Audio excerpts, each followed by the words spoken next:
तो Hollywood film कैसे हो? आई होप आप सब बढ़िया होंगे, मस्त होंगे, मस्त होना भी चाहिए दोस्तों। बिहार पुलिस बिहार दरोगा के लिए एक नया क्वेश्चन बैंक लेके आया है जो आपको जितने भी पिछले वर्ष में पूछा गया क्वेश्चन है वही इसमें आपको चैप्टर बाय चैप्टर दिया गया है। ठीक है, तो सिंपली वीडियो को फॉलो कीजिएगा। अगर आप मेरे चैनल पर नए, चैनल को सब्सक्राइब कीजिएगा, वीडियो को लाइक शेयर कमेंट जरूर कीजिएगा क्योंकि ये सारे क्वेश्चन आपके लिए बहुत ही ज़्यादा महत्वपूर्ण है। जो आने वाले हैं आपको बिहार पुलिस यानी 22,000 वैकेंसी के लिए बहुत ही ज़्यादा महत्वपूर्ण है। ठीक है, तो चलिए देर न करते हैं, वीडियो को स्टार्ट करते हैं। और सबसे पहला नंबर क्वेश्चन आपके स्क्रीन पे, बताइएगा इसका आंसर क्या होगा। तो सिंपली आपको पाषाण काल का ये क्वेश्चन है, तो सिंपली बताइएगा इसका आंसर क्या होगा। और आपको पूछ रहा है क्वेश्चन कि पाषाण युग में काटने के लिए किस उपकरण का उपयोग किया था, बताइएगा। पाषाण काल में काटने के लिए किस उपकरण का उपयोग किया था, तो कुल्हाड़ी या गडासा या चाकू या कैंची, तो कौन सा उपकरण का उपयोग किया जाता था आपको पाषाण काल में काटने के लिए। तो याद रखिएगा आपको गडासा का उपयोग किया जाता था पाषाण काल में काटने के लिए। ठीक है, अगला क्वेश्चन की ओर चलती है। अगला आपको है अगला क्वेश्चन है आपकी स्क्रीन पर, बताइएगा इसका आंसर क्या होगा। 2 नंबर का, मनुष्य के द्वारा पहली बार नियोलिथिक युग में पालतू जानवर बनाया, तो कौन सा आपको जानवर को पालतू जानवर बनाया, बताइएगा। तो कौन सा जानवर को पालतू जानवर बनाया, भेड़, बैल या कुत्ता या बकरी, कौन सा हो जाएगा। तो याद रखिएगा आपको कुत्ता को सर्वप्रथम पालतू जानवर बनाया। ठीक है, याद रखिएगा। अगला क्वेश्चन की ओर चलते हैं। उससे पहले आपको व्याख्या आपको बता दे बुर्ज होम याद रखिएगा। बुर्ज होम नामक एक स्थल है जहाँ कब्र में मालिक के साथ कुत्ते को भी दफनाए जाने का यह आपको साक्ष्य मिला है। ठीक है, और याद रखिएगा आदमगढ़, ठीक है, आदमगढ़ आपको याद रखिएगा। आदमगढ़ आपको नामक स्थल से कुत्ते को पालतू बनाने का साक्ष्य मिला है, तो कहा, तो आदमगढ़। ठीक है, याद रखिएगा। अगला क्वेश्चन की ओर चलते हैं। नियोलिथिक का अर्थ क्या है, बताइएगा। नियोलिथिक का अर्थ क्या है, तो याद रखिएगा 9 पाषाण काल, आपको याद रखिएगा इसका अर्थ यही है। ठीक है, अगला क्वेश्चन की ओर चलती यानी चौथा नंबर। चलिए, तो 4 नंबर आपको हड़प्पा सभ्यता से पूछा गया है, जो आपको सिंधु सभ्यता भी कहते हैं इसको।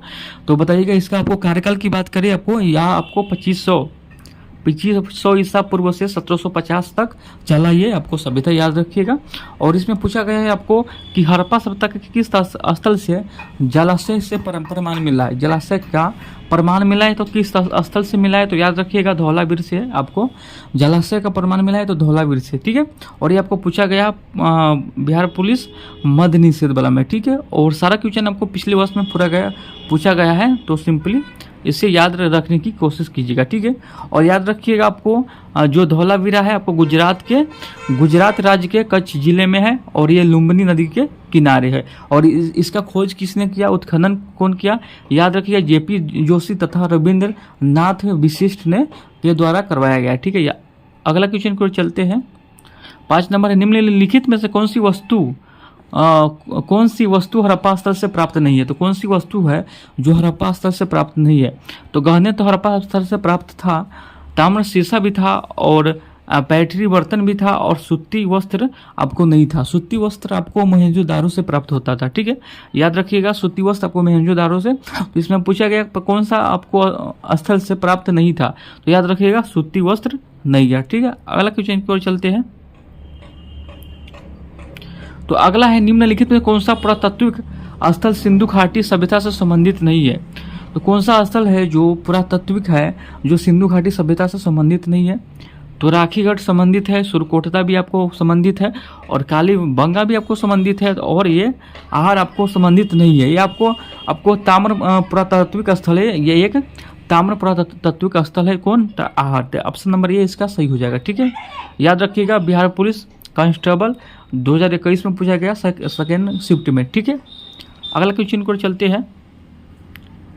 तो अगला है 7 नंबर, बताइएगा हड़प्पा के लोग किस धातु का उपयोग नहीं जानते था। तो कौन सा धातु का उपयोग नहीं करना जानते थे, तो याद रखिएगा लोहे का नहीं करना जानते थे। ठीक है, और इसका आपको खोज यानी इसका बता दें कि इसका खोज कब हुआ, हड़प्पा सभ्यता का खोज कब हुआ। तो याद रखिएगा 1921 में खोज किया, और किसने खोज किया, याद रखिएगा दयाराम साहनी ने किया। ठीक है, और इसमें यहाँ का आपको तांबा, कांस्य, सोना का उपयोग करना जानते थे, बल्कि लोहे का उपयोग करना नहीं जानते थे। चलिए, और यहाँ से आपको क्या क्या मिला ये भी बता दें। तो यहाँ के बता दें कि एक बर्तन पर मछुआरे का चित्र, शंख का बना बैल, पीतल का बना इक्का, ईंटों के वृत्ताकार चबूतरे जिनका उपयोग समतः फसल को दबाने में किया जाता था। साथ ही आपको याद रखिएगा गेहूं जौ बहुत ही ज़्यादा इंपॉर्टेंट है। गेहूं जौ दोनों का भी अवशोष यहाँ से मिला, याद रखिएगा, बहुत ही ज़्यादा इंपॉर्टेंट है। अगला है हड़प्पा के निवासी डैश डैश के साथ व्यापार संबंध रखते थे। कौन किसके साथ आपको व्यापार संबंध रखते थे? तो याद रखिएगा मेसोपोटामिया के साथ इस व्यापार संबंध रखते थे। ठीक है, अगला क्वेश्चन को चलते हैं। चलिए, तो अगला इसमें मिलान करना है। ठीक है, तो चलिए इसमें हम मिलान करते हैं। ठीक है, तो सबसे इसमें बोला गया है कि सबसे ऐतिहासिक, सबसे पुराना कौन सा सभ्यता है। ठीक है, तो बताइएगा सबसे सभ्यता आपको पुराना है कौन है? तो मिस्र का है, एक नंबर में मिस्र हो जाएगा। और दूसरा में आपको याद रखिएगा मेसोपोटामिया या सुमेरियन। अगर मेसोपोटामिया रहे तो मेसोपोटामिया, अगर सुमेरियन रहे तो सुमेरियन, 2 नंबर ये हो जाएगा। 3 नंबर में ये हो जाएगा आपको हड़प्पा सभ्यता, सिंधु सभ्यता। ठीक है, और 4 में यूनानी हो जाएगा। ठीक है, तो कौन सा होगा बताइएगा इसका आंसर? तो हो जाएगा 1 यानी 1 IV यानी 4, तो 1 4 यहाँ मिलता है। ठीक है, तो ऑप्शन नंबर इसका C सही हो जाएगा। ठीक है, याद रखिएगा। अगला क्वेश्चन को चलते हैं और इसका बता दें कि सिंधु घाटी सभ्यता का आपको 350 में दिया है सभ्यता का कालक्रम, 350 से 1750, तो 350 से तो यह आपको 2550 होगा। ठीक है, याद रखिएगा। अगला है एक विशाल सार्वजनिक स्नानघर सिंधु घाटी सभ्यता से कौन सा स्थल से मिला है? जो एक अन्नाघर है। ठीक है, अन्नाघर कौन सा स्थल से मिला है? याद रखिएगा। तो कहाँ से मिला? तो मोहनजोदारो से मिला है। ठीक है, अगला क्वेश्चन की ओर चलते हैं। तो अगला है सिंधु घाटी सभ्यता के लोग पूजा करते थे। किससे पूजा करते थे बताइएगा? तो सिंधु घाटी सभ्यता के लोग आपको किससे पूजा करते गए? माने सिंधु घाटी सभ्यता के लोग पूजा करते थे तो किससे करते थे? याद रखिएगा, आपको पशुपति से करते थे। याद रखिएगा, ऑप्शन नंबर C इसका सही हो जाएगा। ठीक है, तो अगला है आपको मिलान करना है। ठीक है, तो मिलान करते चलिए। कौन स्थल कहाँ स्थित है आपको बता दें। लोथल कहाँ है? तो याद रखिएगा गुजरात में है। तो रोपर कहाँ है? याद रखिएगा आपको पंजाब में है। ठीक है, राखीगढ़ कहाँ है? तो याद रखिएगा हरियाणा में। और कालीबंगा कहाँ है? तो राजस्थान में है। तो ऑप्शन नंबर कौन होगा बताइएगा इसका?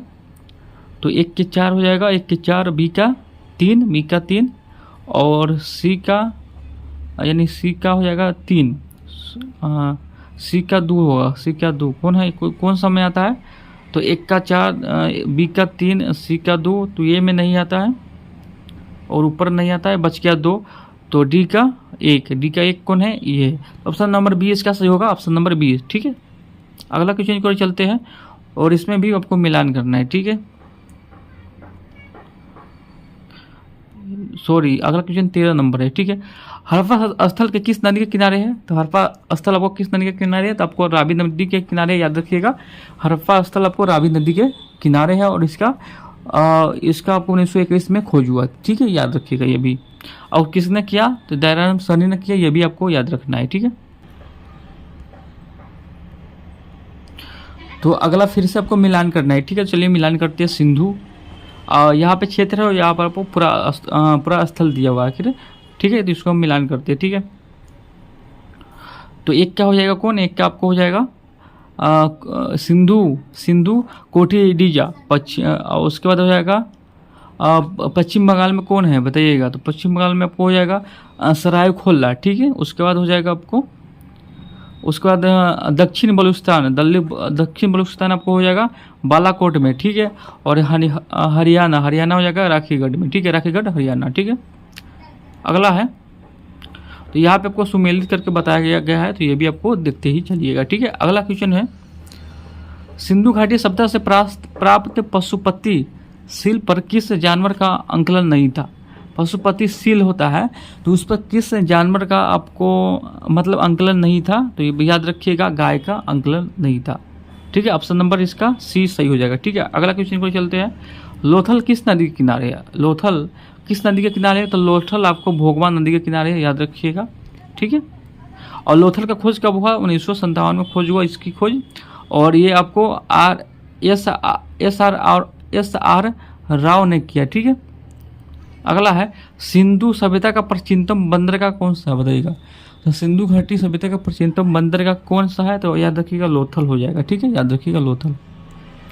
अगला यानी हो गया आपको 17, 17 के बाद 18। तो 18 नंबर क्वेश्चन का आंसर बताइएगा कौन सा हो जाएगा। निम्नलिखित में से कौन सा पुरातात्विक स्थल सिंधु घाटी सभ्यता से संबंधित नहीं है। तो कौन सा स्थल है जो सिंधु घाटी सभ्यता से संबंधित नहीं है, तो याद रखिएगा आपको बालाथल संबंधित नहीं, ये है और ये है, आपको बताए थे पिछले वाला में, और ये नहीं है। ठीक है, अगला क्वेश्चन की ओर चलते हैं। जूते हुए प्रमाण, ये आपको बहुत ही इंपॉर्टेंट क्वेश्चन है। जूते हुए खेत है, जूते हुए खेत का प्रमाण सिंधु सभ्यता का किस स्थल से मिला, तो किस स्थल से, याद रखिएगा कालीबंगा से मिला जूते हुए खेत का प्रमाण। और याद रखिएगा कालीबंगा का अर्थ होता है काले रंग की चूड़ियाँ। कालीबंगा का अर्थ होता है काले रंग की चूड़ियाँ। जो आपको कालीबंगा का है तो राजस्थान में है, याद रखिएगा। ठीक है, और याद रखिएगा गंगानगर के जिले में स्थित है और इसका खोज 1952 में किया। ठीक है, यह भी आपको पढ़ते चलिएगा। अगला है सिंधु घाटी सभ्यता की अधिकतम मोहरें निर्मित थी, बताइएगा अधिकतम मोहरें आपको सेलखरी में आपको निर्मित थी, याद रखिएगा ऑप्शन नंबर डी इसका सही हो जाएगा। अगला है मेसोपोटामिया का अभिप्राय क्या है, तो मेसोपोटामिया का अभिप्राय हो जाएगा आपको ऑप्शन नंबर ए दजला फराट नदियों के बीच की उपज धरती, ऑप्शन नंबर ए इसका सही हो जाएगा। अगला क्वेश्चन 22 नंबर की ओर चलते हैं। 22 नंबर, सूती वस्त्र का साक्ष्य कहाँ से मिला, तो बताए थे सूती वस्त्र का आपको साक्ष्य कहाँ से मिला था, कालीबंगा से मिला, ऑप्शन नंबर सॉरी मोहनजोदारो से मिला, ऑप्शन नंबर ए इसका सही होगा। ठीक है, सैदो सभ्यता के निवासी निम्न में से किस धातु का प्रयोग सर्वाधिक किया है, बताइए कौन धातु का, तो याद रखिएगा यानी सैदो सभ्यता यानी हड़प्पा सभ्यता यानी कांस्य युग सभ्यता था, तो कांस्य का आपको प्रयोग सबसे ज्यादा किया गया है। ठीक है, सैधो निवासी धार्मिक जीवन में निम्न में से कौन सा तत्व विद्यमान नहीं था, बताइए कौन सा तत्व विद्यमान नहीं था, तो विशिष्ट मूर्ति यहाँ पर नहीं मिलता था। ठीक है, यहाँ पर धरती के या मातृ देवी की पूजा करता था। ठीक है, यहाँ पर मूर्ति का आपको अवशेष नहीं मिला। ठीक है, अगला है निम्न में से कौन सा सैधो स्थल पंजाब में है, तो कौन सा स्थल है जो पंजाब में है, तो हड़प्पा, रामगढ़ ढेरी, सरायखोला और जलीलपुर, याद रखिएगा। ठीक है, पंजाब में। अगला है मोहनजोदारो का शाब्दिक अर्थ क्या है, तो इसे आपको पता होना चाहिए कि मोहनजोदारो का शाब्दिक अर्थ है तो मृतकों का टीला इसको भी बोला जाता है, याद रखिएगा। पुलिस ये आपको बिहार पुलिस 2010 में सेकेंड शिफ्ट में पूछा गया प्रश्न है। ठीक है, अगला है अगला है सिंधु घाटी सभ्यता में निम्नलिखित स्थलों में से कौन सा गुजरात में स्थित है, तो कौन सा गुजरात में है, तो याद रखिएगा लोथल आपको गुजरात में है। यह आपको 2019 में पूछा गया लोथल का है, तो गुजरात में, लोथल का है तो गुजरात में, याद कर ही लीजिएगा। ठीक है, अगला है और इसका नदी भी याद करिएगा, ये आपको भगवान नदी पर किनारे है और कौन सा राज्य में है, तो गुजरात राज्य में है। ठीक है, अगला है सिंधु सभ्यता के निम्नलिखित में से स्थलों में से किस स्थल में गोदी होने का प्रमाण मौजूद है।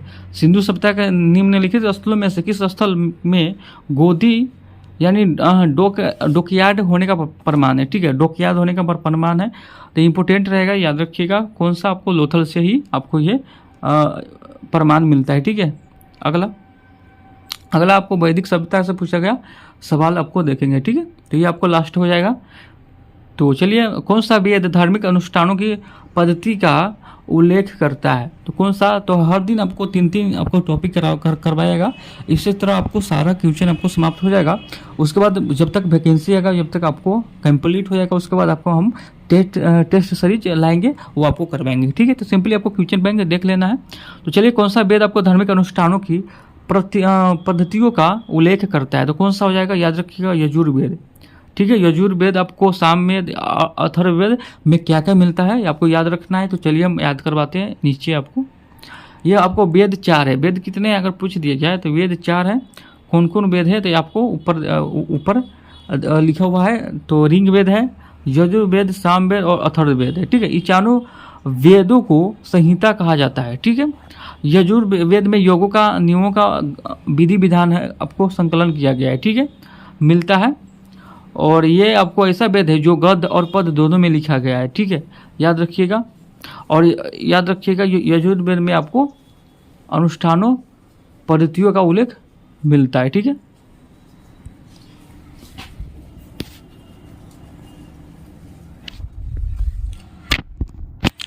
तो चलिए 30 नंबर क्वेश्चन की ओर चलते हैं। 30 नंबर क्वेश्चन आपके स्क्रीन पर बताइएगा, निम्नलिखित में कौन सी घटना सबसे पहले घटी है। तो कौन सी घटना जो है सबसे पहले घटी, तो याद रखिएगा उपनिषदों की रचना सबसे पहले हुआ है। ठीक है, अगला क्वेश्चन की ओर चलते हैं। कितना है यह आपको होगा 30 नंबर, यानी 31 नंबर की ओर चलते हैं। 31 नंबर आपको, तो इसमें आपको चलिए बताइएगा, सुमेलित कीजिएगा आश्रम और आयु। ठीक है, ब्रह्मचर्य का पालन कितने मतलब कितने वर्षों में होता है बताइएगा। आपको जन्म से 25 वर्ष तक। ठीक है, उसके बाद होगा गृहस्थ, आपको हो जाएगा 25 से 50। उसके बाद हो जाएगा वनप्रस्थ, हो जाएगा कौन, तो वनप्रस्थ आपको हो जाएगा, याद रखिएगा 50 से 75। और संन्यास आपको 75 से 100, याद रखिएगा। ठीक है, ये आपको सुमिलित है। ठीक है, और ये आपको सुमिलित है, देख लीजिएगा, एक नज़र इसमें भी आपको देख लेना है। ठीक है, अगला